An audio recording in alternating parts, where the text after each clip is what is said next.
Paul, did you always know that Yes. that you wanted to be in the food services industry?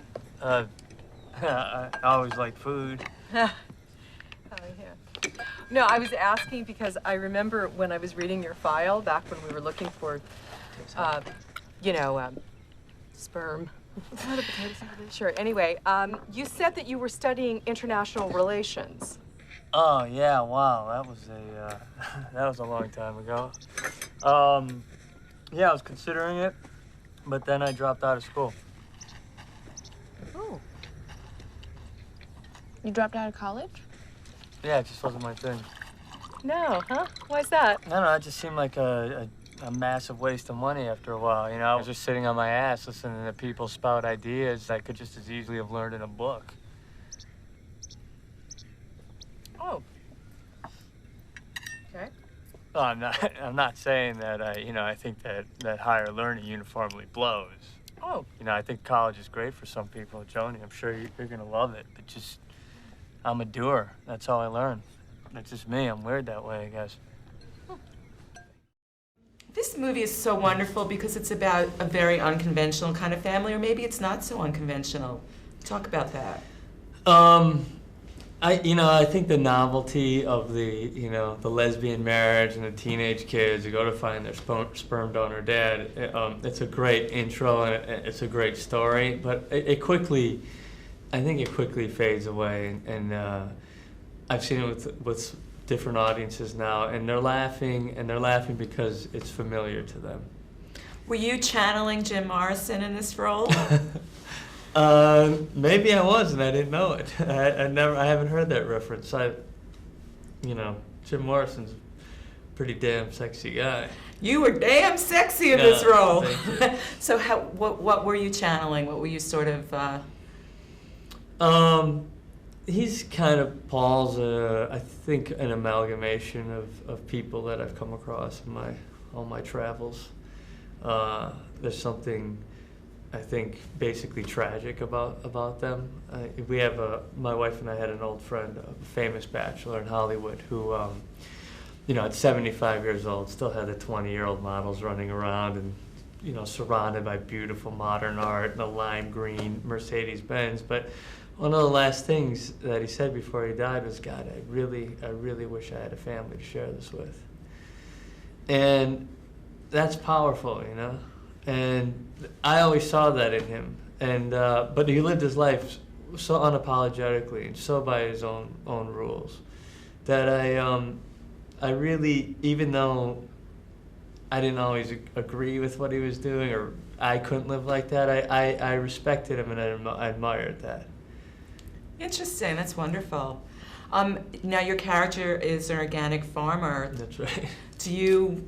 Do any organic? Yes. Do you subscribe to that? I would rather eat organic than not organic. It tastes better, and you don't have to wash it so much.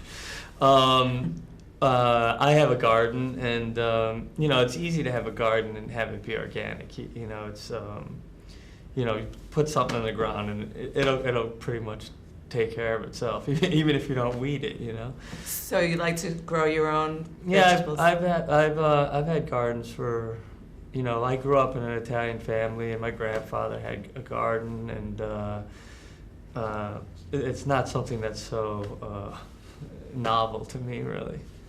Now you made your directorial debut this year. That's right. Sympathy For Delicious. Yes. So what was that experience like for you?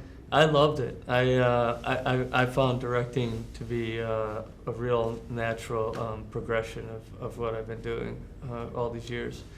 I've had a great film school. I've been on set with some really great directors, and I say as an actor you eat a piece of the pie, but as a director you get to eat the whole pie. It's And more some. Yeah, and I loved it. I really would like to continue doing that. Like before you started, did you have like any nightmares, any kind of?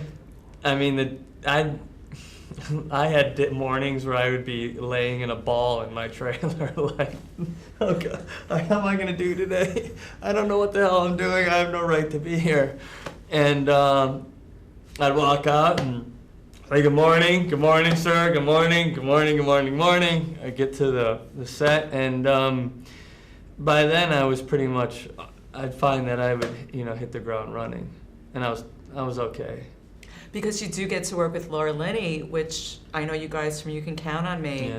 So that must have been wonderful. Yeah, I love her. She's a dear friend of mine, and she did me a solid by coming and doing that movie. She did it for free?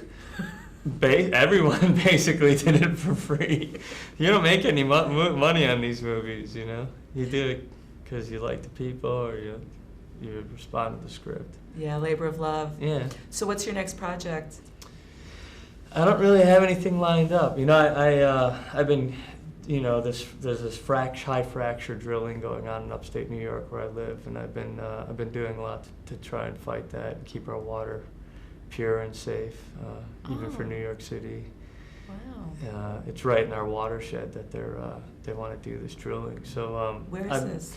I'm up in Sullivan County on the Delaware River, and PA has already started, and it's really nasty business, and they've done a really good job of keeping it quiet, and so but it's pretty nasty stuff. Well, it's wonderful that you're using your celebrity, so to speak, to help out. Yeah. Yeah, whatever I can do. It's my kids too. That's their drinking water. Wow. So. Well, good luck with that. Thanks a lot. Great movie. Thanks a lot. Thank you. Appreciate it. What are you into, Laser? Laser's an amazing athlete. Really? Mm-hmm.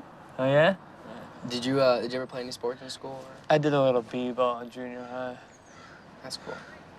Was that it? Or? Well, the whole team thing just got on my nerves after a while. I was like, hey, let's go kick some ass, man. And what about you?